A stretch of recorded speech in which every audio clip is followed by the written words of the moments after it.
The kitchen clock read 2:17 EM when I heard Vivian's car pull into our driveway. Again. Third time this month, she'd claimed a marketing emergency that lasted until the early morning hours. I sat there in the dark, nursing a lukewarm beer and wondering when exactly my wife had started treating our marriage like a part-time job. Before we dive deeper into this story, I have one small request. Please subscribe, drop a like, comment, and hit that hype button to boost this channel so more people can discover these incredible Reddit stories. My name is Elias Stone, and up until 3 weeks ago, I thought I had a pretty decent life. 33 years old, freelance programmer working mostly with small businesses around our little Maine town of Cedar Harbor. Nothing glamorous, but it paid the bills and let me work from the basement office of our slightly run-down colonial house. Vivian always complained about the peeling paint on the shutters and the creaky front steps, but I liked the character of the place. It felt real, lived in, unlike my wife's increasingly polished exterior. Vivian Hayes-Stone worked as a marketing manager at Pinnacle Creative, one of those sleek firms housed in a glass building 20 minutes outside town. She'd been climbing the corporate ladder steadily for the past 5 years, and with each promotion came a little more distance between us. Designer clothes replaced her old jeans. Business dinners replaced our movie nights. And lately, these mysterious late-night emergencies that she couldn't quite explain. The front door opened with its familiar squeak. I heard her heels clicking across the hardwood floor of the entryway, then stopping abruptly. "Elias? You're up?" Her voice carried that particular tone of annoyance mixed with guilt that I'd been hearing more and more lately. I flicked on the kitchen light and turned to face her. "Yeah, couldn't sleep. Funny thing happened, though. Remember that weekend trip to Boston we planned? The one you said we had to cancel because of work?" Vivian stood in the doorway, still wearing her expensive navy blazer and those ridiculous 4-inch heels that made her tower over most people in town. Her blonde hair was perfectly styled, despite the late hour, and her makeup looked freshly applied. Not exactly the appearance of someone who'd been hunched over spreadsheets and marketing reports. "What about it?" she asked, setting her purse down on the counter with deliberate care. "Well, I was getting ready for bed around 11, and you left your phone on the kitchen counter. It kept buzzing with text messages. I figured it might be important work stuff, so I took a look." The color drained from Vivian's face. "You went through my phone?" Didn't have to go far. The messages were right there on the lock screen, from someone named Arthur. Something about "can't wait to see you at the cabin" and "bring that red dress I love." Vivian's jaw tightened. For a moment, neither of us spoke. The old refrigerator hummed in the corner, and somewhere upstairs, the house settled with a soft creak. "Arthur is my ex-boyfriend from college," she said finally. "He's going through a rough divorce and needed someone to talk to. At a cabin, in the middle of the night, while wearing a red dress. It's not what you think." I laughed, but there was no humor in it. "You know what's funny, Viv? I've been married to you for 6 years, and I can always tell when you're lying. You get this little crease between your eyebrows, and you start talking in that overly calm voice like you're addressing a particularly slow client. Don't be ridiculous. There it is again." I stood up and walked to the window, looking out at our small backyard where we used to have barbecues with friends, before Vivian decided most of our social circle wasn't professional enough for her new image. "So where exactly is Arthur's cabin?" "I don't see how that's relevant." "Humor me." Vivian sighed dramatically. "It's up on Mount Katahdin, about 2 hours north. He inherited it from his grandfather." I nodded slowly. "Mount Katahdin. That's interesting, because I used the Find My Phone feature to track your location tonight. Guess where it pinged?" The silence stretched between us like a taut wire. Vivian's carefully constructed composure finally cracked. "Fine. Yes, I was at Arthur's cabin. Yes, we've been seeing each other. But this marriage has been over for months, Elias. We both know it." "Do we?" "Because I seem to remember you being pretty alive last week when you wanted me to co-sign for that new BMW." "This isn't about money." "No, it's about respect, or the complete lack of it." I turned back to face her. "How long?" "Does it matter?" "It does to me." Vivian kicked off her heels and rubbed her temples. 3 months, maybe 4. 4 months. While I'd been working late nights to save up for the house renovations she wanted, while I'd been planning that surprise weekend getaway to try to reconnect with her, while I'd been lying awake wondering what I'd done wrong to make her so distant. "I want you to leave," I said quietly. "This is my house too." "Actually, it's not. The deed is in my name only, remember? You said it would be better for tax purposes since you were switching jobs. Funny how that worked out." For the first time since she'd walked in, Vivian looked genuinely surprised. You can't just kick me out. I'm not kicking you out. I'm asking you to leave. There's a difference. You can stay at Arthur's cabin or get a hotel room or sleep in your fancy office. I don't really care, but I'm done sharing a bed with someone who's been sharing herself with someone else. Vivian stared at me for a long moment, and I could see the calculations running behind her eyes. She was probably trying to figure out if tears or anger would be more effective. In the end, she chose cold defiance. Fine, I'll pack a bag, but this isn't over, Elias. We'll need to talk about dividing assets, and I have rights. We'll talk, I agreed, but not tonight. Tonight, I just want you gone. She stormed upstairs, and I listened to her moving around our bedroom, drawers slamming and hangers clattering. 20 minutes later, she came back down with a suitcase and that same red dress mentioned in Arthur's text draped over her arm. I'll be back tomorrow to get the rest of my things, she said. I'll be here. The front door slammed behind her, and I was alone in my kitchen at 3 a.m, wondering how my life had just imploded. But underneath the hurt and anger, I felt something else. A cold, calculating fury that reminded me of my boxing days back in college. The kind of focused rage that made you methodical instead of reckless. Vivian thought she could humiliate me quietly, keep me as her safety net while she explored her options with Arthur. She'd underestimated me before, dismissed my intelligence because I worked with computers instead of marketing campaigns, overlooked my connections in town because they weren't professional enough for her standards. That was about to become a very expensive mistake. The next morning, I called in sick to my biggest client and drove straight to Benny's auto shop on the outskirts of town. Benny Kowalski had been my best friend since high school, back when we were both scrawny kids who got picked on by the jocks. Now he was built like a linebacker and could fix anything with an engine, while I'd learned to fix anything with a circuit board. We'd always had each other's backs. Jesus, Elias, you look like hell, Benny said when I walked into his cluttered office. He was sitting behind a desk covered in invoices and coffee-stained repair manuals, wearing his usual uniform of oil-stained coveralls and a Red Sox cap. What happened? Vivian's been cheating on me. Benny set down his coffee mug hard enough to slosh liquid onto his paperwork. That prissy snake. I never liked her, you know that. Too good for the rest of us peasants. Yeah, well, turns out she's been slumming it with her ex-boyfriend Arthur at his cabin up north. Arthur? That pretentious asshole with the wilderness guide business? The one who drives around in that spotless Jeep Wrangler like he's conquering the Amazon instead of giving tourists nature walks? I couldn't help but smile. Benny had an impressive memory for people he disliked, and Arthur Vance had definitely made the list during the one unfortunate double date Vivian had arranged 2 years ago. Arthur spent the entire evening talking about his extreme hiking adventures and making subtle digs about people who spent their lives hiding behind computer screens. That's the one. So what's the plan? Please tell me we're not just going to sit around feeling sorry for ourselves. Oh, we're definitely not doing that. I pulled out my phone and showed him a photo I'd found on Arthur's public Instagram account, him posing next to his precious Jeep at some scenic overlook, caption reading, "My baby and me conquering another peak." Wilderness life, Shutter, Jeep life, Odor adventure guide. He really loves that truck, Benny observed. Yeah, he does. Talks about it like it's his girlfriend. Well, I guess now it's his second girlfriend. Benny's grin was absolutely wicked. I like where this is going. What do you need? Remember that time in high school when Tommy Morrison's older brother kept bullying you and we filled his car with shaving cream and glitter? And put the fish heads in his air vents. He had to sell that car because he could never get the smell out. Exactly. I need something like that. But more creative. And I need it to be completely legal. Annoying and embarrassing, but not criminal.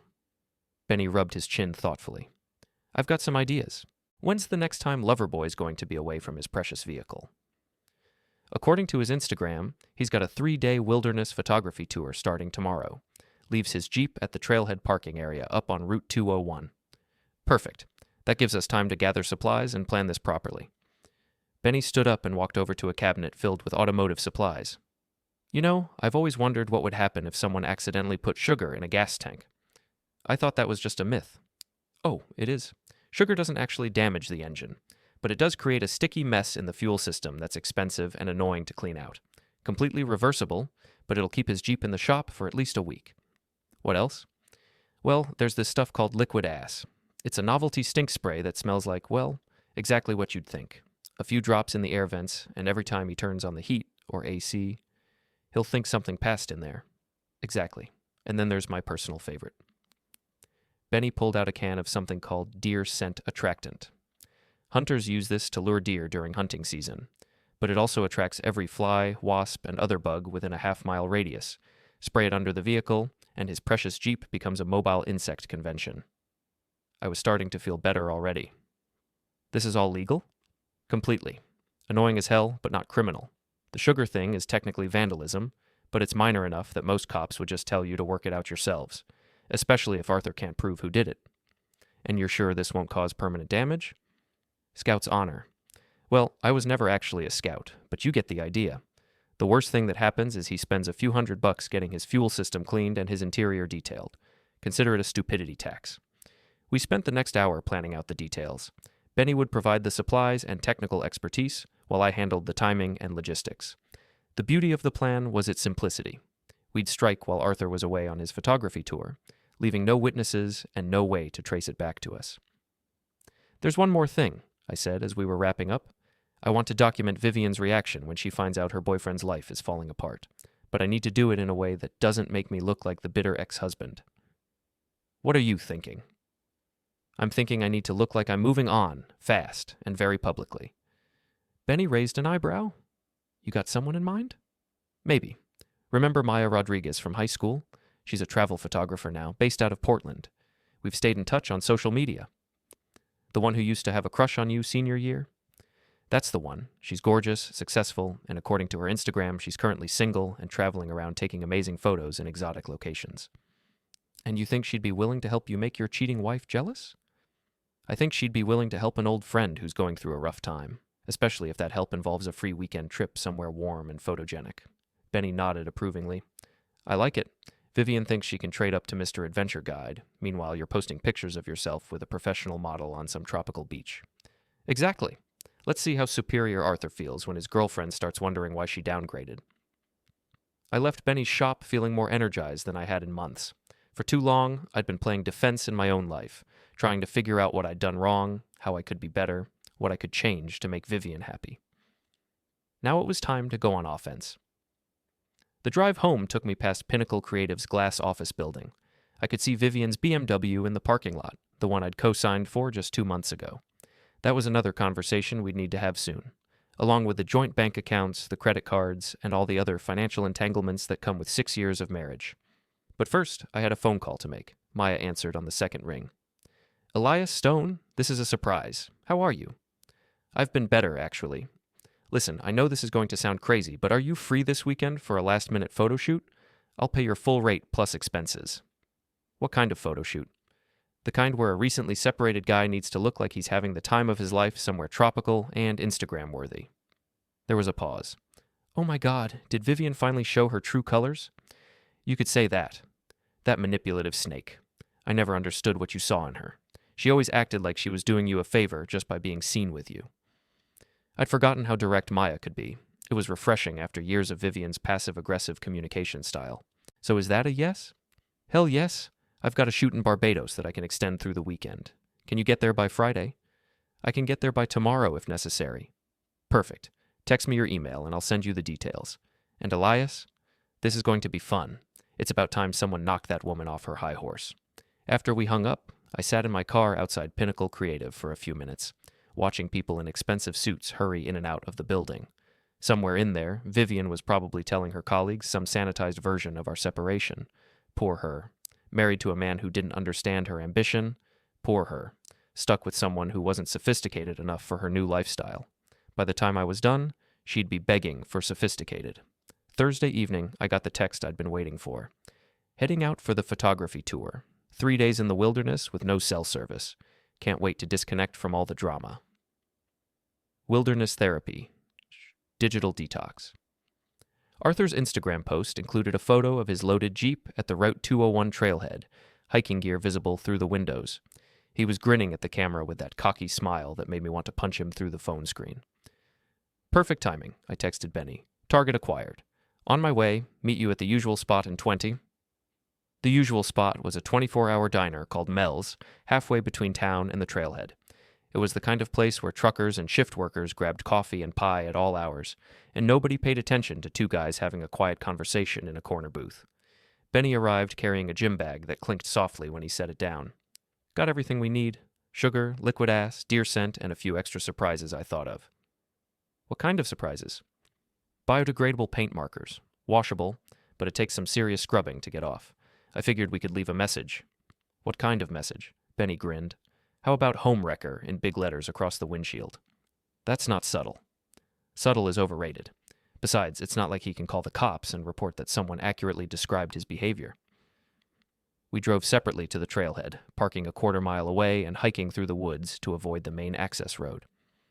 Arthur's Jeep sat alone in the small gravel parking area, looking exactly like the kind of vehicle owned by someone who thought expensive outdoor gear made up for having no actual personality. Coast is clear, Benny whispered, even though we were miles from the nearest house. Let's make this quick. The sugar went into the gas tank first. Benny had brought a funnel and a 5-pound bag, though he assured me we only needed a cup or two to create the desired effect. Next came the liquid ass in the air vents, just a few drops, but the smell was so horrific that we both had to step back and breathe through our shirts. Jesus Christ, I gasped. That's worse than the fish heads. Wait until it's been sitting in an enclosed space for 3 days, Benny said, looking pleased with himself. The deer scent went under the vehicle and around the wheel wells. Within minutes, I could hear insects buzzing in the darkness, drawn by the pungent aroma. By tomorrow, the Jeep would be covered in flies. Finally, Benny pulled out the paint markers and handed me one. You want to do the honors? I looked at the pristine windshield, thinking about all the times Arthur had made subtle digs about my profession, my appearance, my worthiness to be married to someone like Vivian. All the times he'd posted photos designed to show off his adventurous lifestyle and superior masculinity. In large, neat letters, I wrote home wrecker across the glass. Underneath, in smaller text, I added, hope she was worth it. Nice touch, Benny said. Personal, but not threatening. We were back at our cars within 30 minutes, leaving no trace except for the slowly fermenting surprise waiting for Arthur's return. As we drove away, I felt a satisfaction I hadn't experienced in months. For once, I was the one taking action instead of just reacting. Friday morning, I was on a plane to Barbados.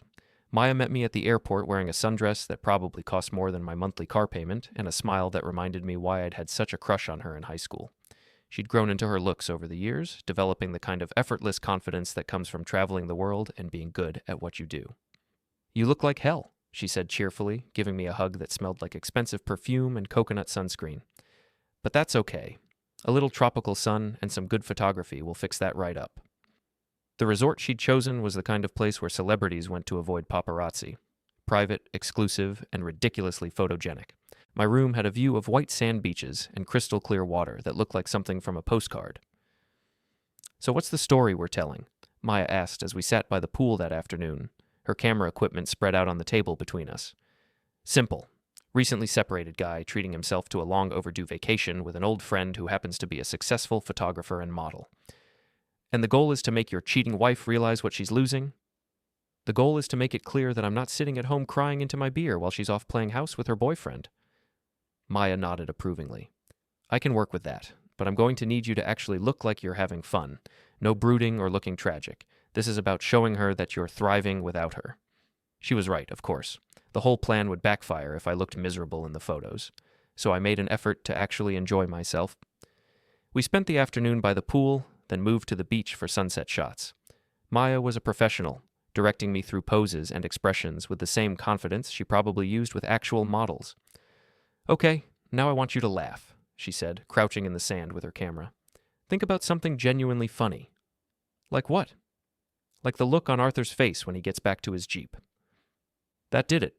I started laughing, and Maya's camera clicked rapidly, capturing the moment. Looking at the preview on her camera screen, I barely recognized myself. I looked relaxed, happy, confident, like someone who was exactly where he wanted to be. Perfect, Maya said. That's the money shot right there. We had dinner at the resort's beachfront restaurant, and I found myself actually enjoying the conversation. Maya was funny, intelligent, and refreshingly direct. She told me stories about her travels, the celebrities she'd photographed, and the adventures she'd had in places I'd only seen in movies. So what's your plan when you get back? She asked over dessert. Phase 2. Arthur should be discovering his surprise right about now, and I'm going to make sure everyone in town knows that I'm doing just fine. And Vivian? Vivian's about to learn that actions have consequences. Maya raised her wine glass. 2 consequences. To consequences, I agreed. That night, I posted a single photo to my Instagram account, the one of me laughing on the beach, with Maya partially visible in the background. The caption was simple. Sometimes the trip you cancel is the one you needed most. Barbados. Chapter New Beginnings. Reliving my best life. Within an hour, the photo had more likes and comments than anything I'd ever posted. Old friends from high school, college buddies I hadn't talked to in years, even some of my current clients. Everyone seemed genuinely happy to see me looking good. More importantly, I could see that Vivian had viewed the story. Twice. My phone buzzed with a text. "Where are you?" I showed the message to Maya, who laughed. "That was fast. What are you going to tell her?" I thought for a moment, then typed back, "Living my best life. You should try it sometime." The response came immediately. "We need to talk." "We will, when I get back. Enjoy the cabin." I turned off my phone and ordered another drink. Whatever Arthur had found when he returned to his Jeep, and whatever conversation he'd had with Vivian about it, could wait until I was back in Maine. For now, I was going to enjoy watching my carefully constructed revenge unfold from a safe distance. Besides, this was only the beginning. Sunday evening, I returned to Cedar Harbor with a tan, 200 photos that made me look like I was living my best life, and a voicemail from Vivian that was equal parts fury and panic. "Elias, call me back immediately. There's been a situation with Arthur, and I know you're involved somehow. This is harassment, and it's not going to stand. Call me." I deleted the message without calling back and drove straight to Benny's shop. I found him in the garage, working late on a transmission rebuild, classic rock playing from a paint-splattered radio. "How was Paradise?" he asked, wiping his hands on a greasy rag. "Educational. How was Operation Jeep Destruction?" Benny's grin could have lit up the entire garage. "Oh man, you should have seen the posts on the town Facebook page. Arthur came back to find his precious truck looking like a crime scene from a seafood festival, covered in flies and smelling like a backed-up sewer." "He posted about it?" "Better than that. Mrs. Henderson was hiking with her walking group and found him standing next to his Jeep, literally crying. She took pictures and posted them with a caption about the importance of treating people with respect. Mrs. Henderson was Cedar Harbor's unofficial town gossip, a 70-year-old retired librarian who knew everyone's business and wasn't shy about sharing it. If she'd taken Arthur's side in whatever story was circulating, it meant Vivian's affair was now public knowledge. "Show me." Benny pulled out his phone and scrolled to the Facebook post. There was Arthur, looking defeated and humiliated, standing next to his ruined Jeep. The comments section was brutal. Dozens of people from town weighing in with variations of "karma's a snake" and "maybe he should have thought about that before messing with someone else's marriage." "It gets better," Benny continued. "Apparently Arthur tried to file a police report, but Deputy Morrison told him that unless he had evidence of who did it, there wasn't much they could do about a prank, especially since nothing was permanently damaged." "What about Vivian?"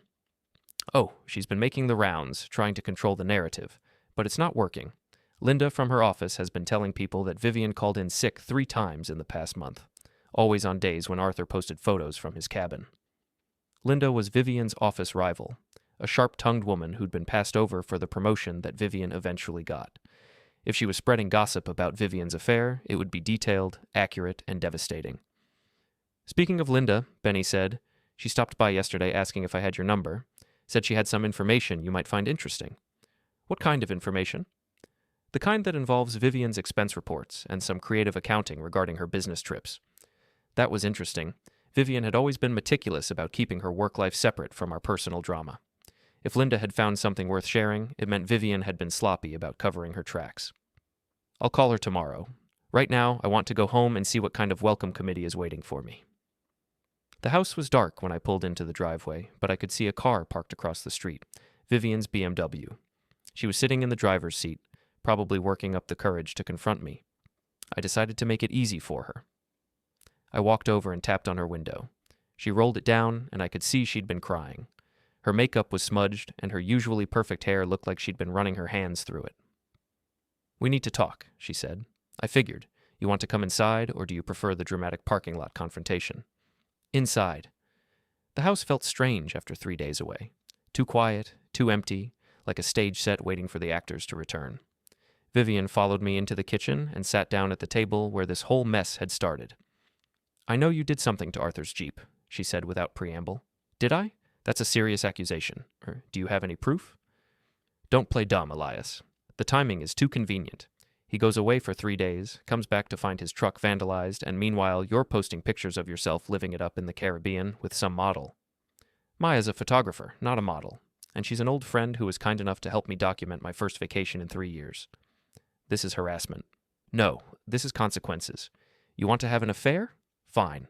But don't expect me to sit quietly while you humiliate me in my own town. Vivian's composure finally cracked. You destroyed his truck. Do you have any idea how much it's going to cost to repair? About as much as it cost me to co-sign for your BMW. Speaking of which, I'll be calling the bank tomorrow to discuss removing my name from that loan. You can't do that. Actually, I can. Funny thing about joint financial obligations, they require both parties to remain in good standing. Adultery tends to complicate that. For the first time since I'd known her, Vivian looked genuinely scared. Elias, please. I know I screwed up, but we can work through this. We can go to counseling, figure out how to fix things. Fix things? Vivian, you've been sleeping with your ex-boyfriend for 4 months. You've lied to my face, humiliated me in front of our friends, and made me question my own sanity. What exactly do you think we're going to fix? I'll end it with Arthur. I'll quit my job if I have to. We can start over somewhere else. I looked at this woman I'd been married to for 6 years, this person who'd shared my bed and my dreams and my bank account, and felt absolutely nothing. No anger, no sadness, no lingering affection, just a cold, clinical assessment of someone who'd revealed herself to be exactly as selfish and manipulative as I'd suspected. It's too late for that, I said quietly. You made your choice when you decided Arthur was worth more than our marriage. Now you get to live with the consequences of that choice. What's that supposed to mean? It means I'm filing for divorce. It means I'm removing you from all our joint accounts. It means I'm done pretending this marriage is salvageable. Vivian stared at me for a long moment, and I could see her calculating her options. The tears, the pleading, the promises. None of it was working, and she was smart enough to recognize when a strategy had failed. Fine, she said, standing up and smoothing down her skirt. But don't think this is over. I have rights, and I'm not going to let you destroy my life just because you're hurt. Your life? Vivian, you destroyed your own life the moment you decided to cheat. I'm just making sure everyone knows who's really responsible for the mess. She left without another word, and I watched her BMW disappear down the street. Tomorrow, I'd call Linda and find out what she'd discovered about Vivian's expense reports. I'd contact a divorce lawyer and start the process of untangling 6 years of shared finances. I'd begin the methodical destruction of the life Vivian thought she could maintain while having her affair. But tonight, I was going to open a beer, look through the photos Maya had taken, and plan the next phase of my revenge. Because this was still just the beginning.